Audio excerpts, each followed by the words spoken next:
Yeah,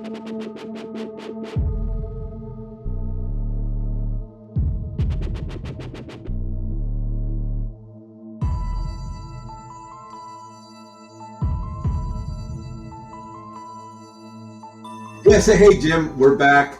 Hey, can't say enough great things about Pennhurst, man. We're so thankful you let us come in there and investigate Mayflower and the tunnels.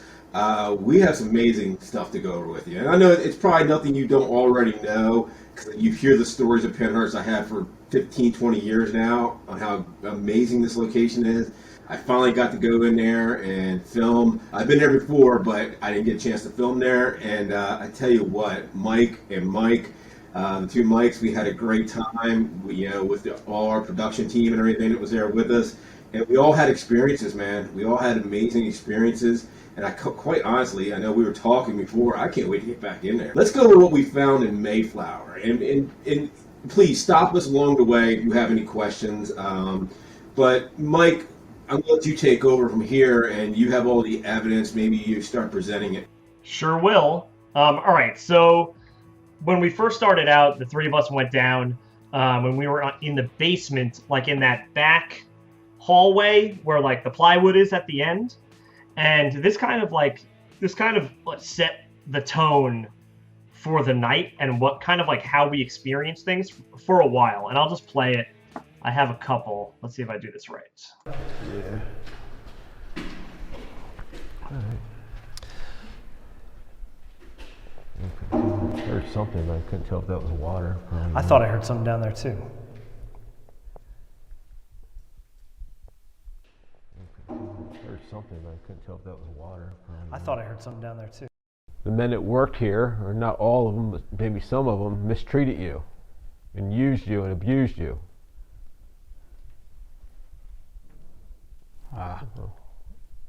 Please tell me that was almost there. Yeah, that's that wood. That's that wood again.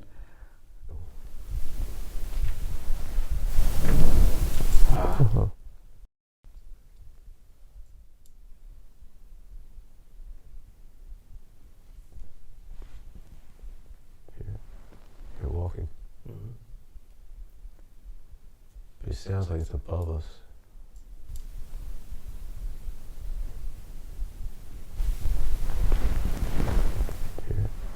You're walking. Mm-hmm. Yeah, so the reason why I showed these, even though it's not like a crazy standout event that took place, like this was happening the entire night, where it would be like down the hall or in the room a little bit a ways away. It'd be these little taps, these footsteps. It was never, until the end, it was never directly towards us. It was always like, it almost felt like it was drawing us to a direction or not wanting to get super close. Yeah, it felt like we were like really excited to be there, and like we're like searching for things, and the experiences that we had were, like you said, Daryl, were warming up to us in the beginning there. You know, they knew they were there. They were kind of acknowledging us. We would hear not only footsteps, but I remember when we were right near that wood panel, we almost got like a slight moan that kind of sounded like it was just coming way off, like kind of like like little things here and there that we'd ask. We'd say like, hey, let us know you're here, and we'd get these signs. Wasn't anything major, wasn't anything close, but it was like these signs from a distance that we were being recognized, and it was just taking a little while for them to warm up, like you said. So that's actually a very common occurrence at Pennhurst.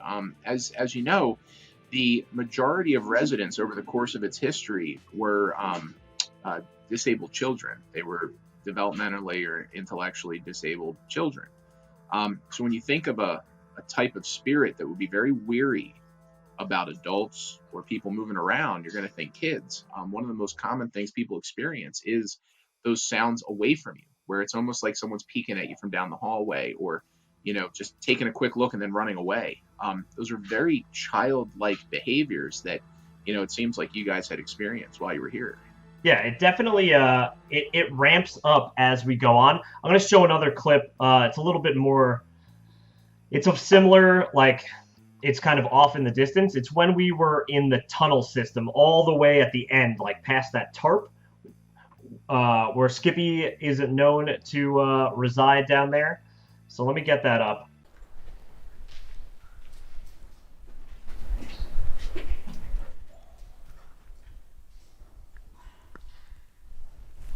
There you go.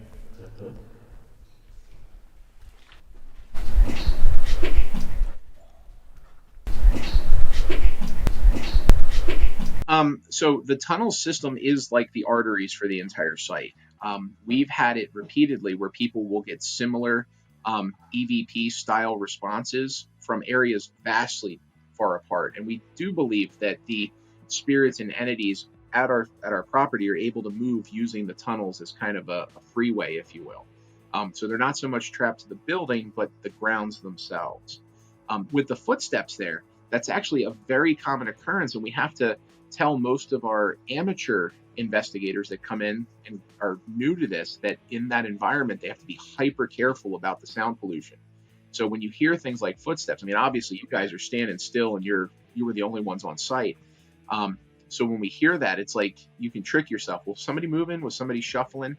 One of the coolest events we've ever had involved those tunnels where we had a crew filming in there, and they were basically digitally streaming out all of their footage, and we were listening, and all we could hear is movement. They're stepping, they're shuffling, they're doing all this stuff, and we're like, guys, we can't hear anything. We can barely hear you talking. Stop moving.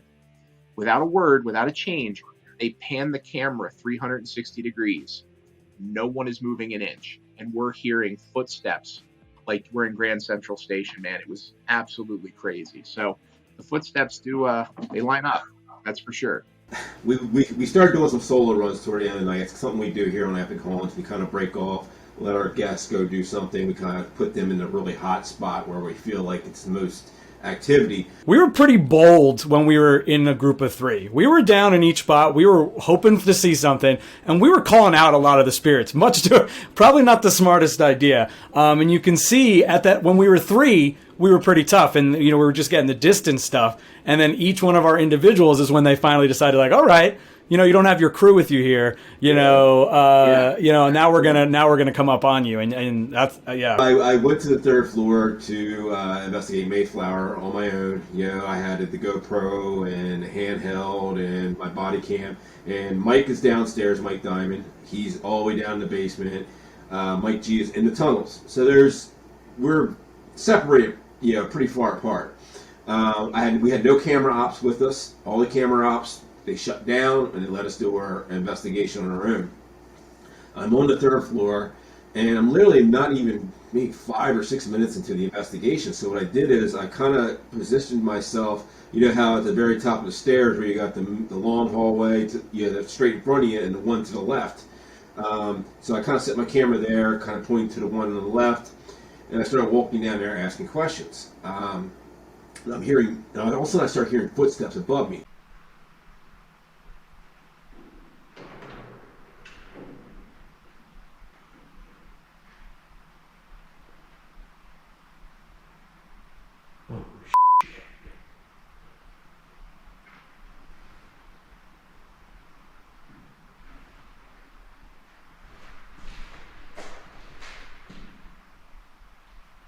Something walking above me right now.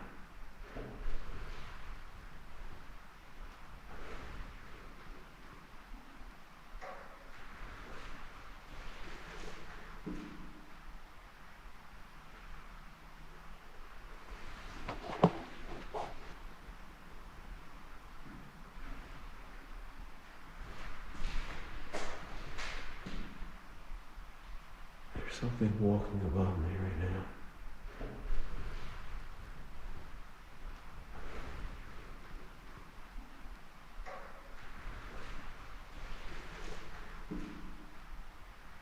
There's no 4th floor, but I take it there's a small crawl space or an attic above me, because I did see a ladder in one of the closets. It goes up to something with a small opening.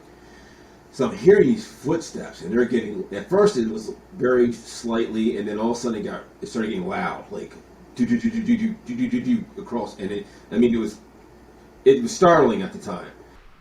Tell me you hear that.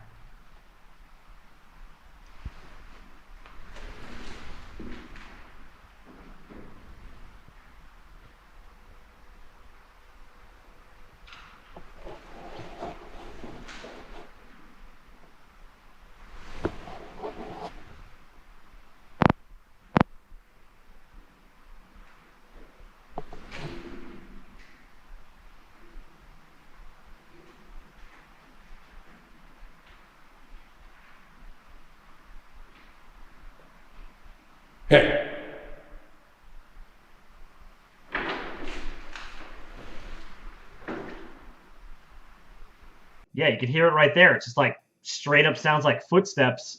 And if Yeah, it's not in your very much hallway, like adult person footsteps, not, the pacing of them makes it sound like footsteps. Like with an animal, you'd expect it to be much more rapid. Our raccoons do a lot of crazy stuff, but one thing our raccoons don't typically do is come around people. Our raccoons tend to stay away. Now, granted, they can get in the building, but I've been in the building thousands of times for hundreds and hundreds and hundreds of hours, and I've seen the raccoons come out of the attic, and they don't come down the ladder like sounding like a person. That's for sure. You know what I mean? They literally will hang and slide down it. And that's how they get out of there. So, like, to me, the sound on the ladder is the real kind of, wait a minute, that's not normal, But yeah, that sounds. I'm used to animals' noises, and I'm very, very good at picking them out, and that just sounded too deliberate and too far apart to be that kind of skittering sound that most of our critters make. to cap off this part, I would just like to say that, Daryl, when you were getting out of there, like, you lethal weapon that door kick. Just boom! You're like, I'm getting out of here! Ran down. It was amazing. Dude, I didn't know what was behind that damn door, but I did not want We're to gonna meet find it. out. I was like, I'm out. All right, so coming up next, it was a super unique experience for me. I've never had this happen before during an investigation, and it just kind of scared the shit out of me. And I'll play it. Again, it's something, all of this is very wear headphones kind of evidence, but you could hear, I'll play it.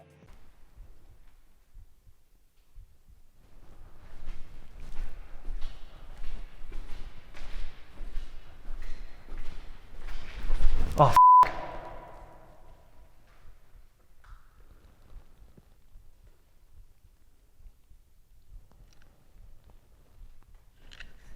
I just heard someone straight up shuffle up behind me, and I had like a feeling.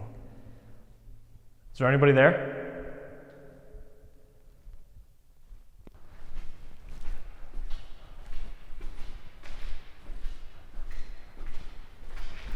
Oh,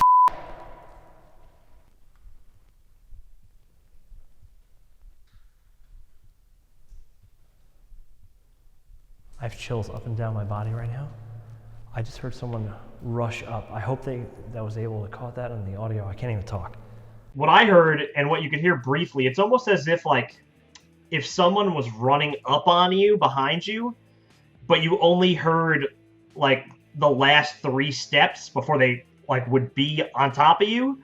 Mm-hmm. It was so intense, and the feeling of having someone there, and like it really felt like a linebacker was just going to crash into me behind me out of nowhere. It's the first time I ever got legit, I've been spooked out and scared, but it made me jump, I've kind of freaked out. That running behavior is something that we get in that tunnel.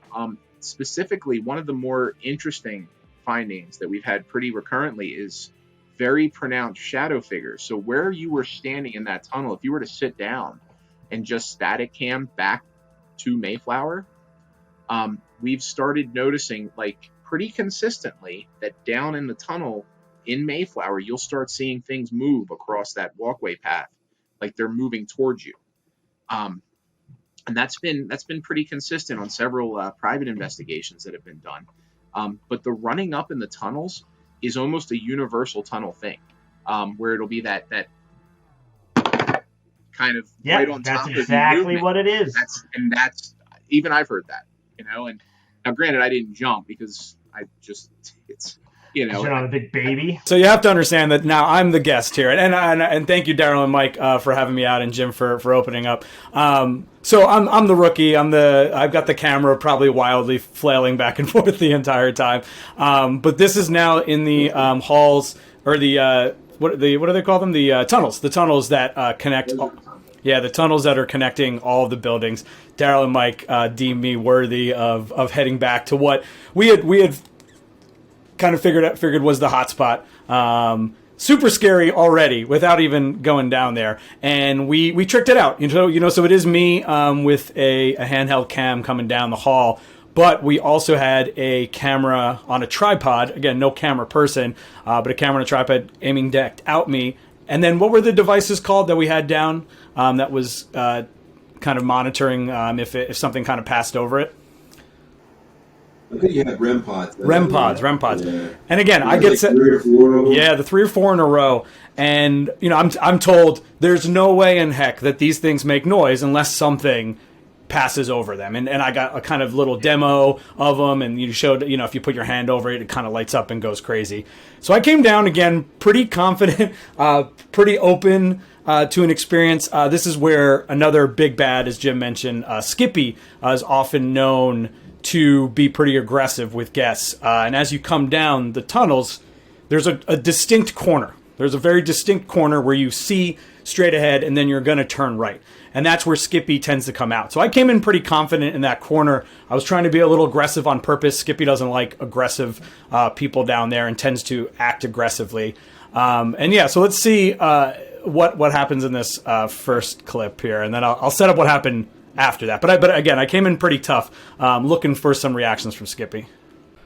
I'm coming. I'm approaching you slowly.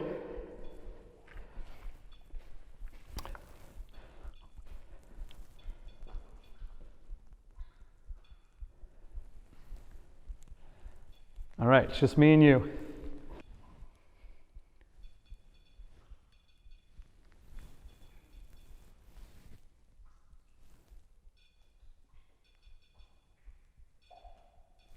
I felt kind of like a pulsing.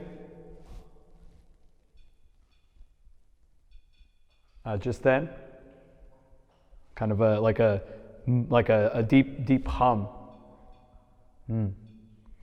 Man, it's not my own voice. It's coming like a rumble. So as I came down the hall, I immediately see that third, not all 3, not like a thing, but that third REM pod just give a little subtle light, and it would kind of go like 1, and then like 1, 2, 3, and like kind of scattered bursts. And it wasn't consistent, like, you know, when you have a battery dying or something like that, it's going to be that kind of steady buzz. This was clear bursts, like as I asked questions. Skippy, if you are here, make a noise, acknowledge yourself. Are you here by yourself? Or is there another spirit or entity down here with you?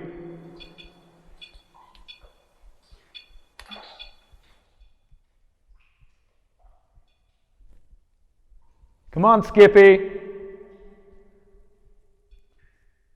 Are you here by yourself? Or is there another spirit or entity down here with you?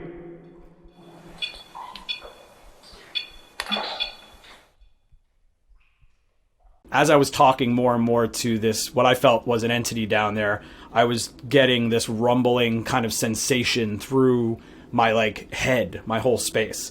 And I said this on the quick interview afterwards, but not. And I went up to those other REM pods and I tested them out too. When you put like a human hand over them, you know what I mean? They really like light up. And when you take that away, they don't do anything. So the fact that I was a few feet away and this thing was just buzzing up in like little spurts really felt like I was having an experience down there. But it wasn't aggressive. It didn't feel like Skippy. To me, it felt like there was another presence down there actually comforting me and kind of keeping me calm, because I was nervous as heck going down there. But as I sat and just continued to talk and to continue to see those buzzes to my questions, I felt more calm, felt more warm. It was we mentioned it was a cold night, but I actually felt a sense of like comfortability and like warmness down there.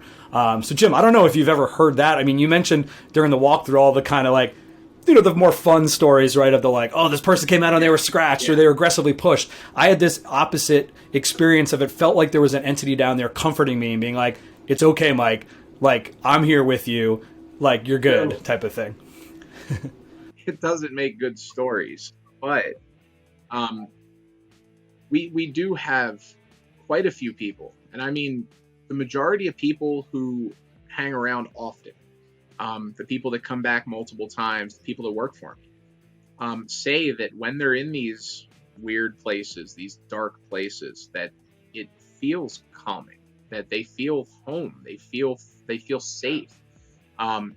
There's this kind of overwhelming feeling that a lot, and this isn't just a group of 20 people standing around. One person says it and 19 agree. This is 20 separate conversations with people that spend a lot of time on the site, and if I had to say specifically that most of the negative encounters that get reported are from people that first visit, second visit, third visit, but my workers and my crew who are around often, and the investigators who are lucky enough to be able to come out several times a year, I find that overwhelmingly they report more and more that no, things just felt normal. They'll still get results, they'll still get shadow figures and all kinds of interesting like EMF, EVP, but those more violent encounters tend to go down in you know, as the longer they're there, you know. So maybe something took a shine to you, because I do believe there's a lot of stuff on the property that is very good in its nature, like very innocent even in its nature.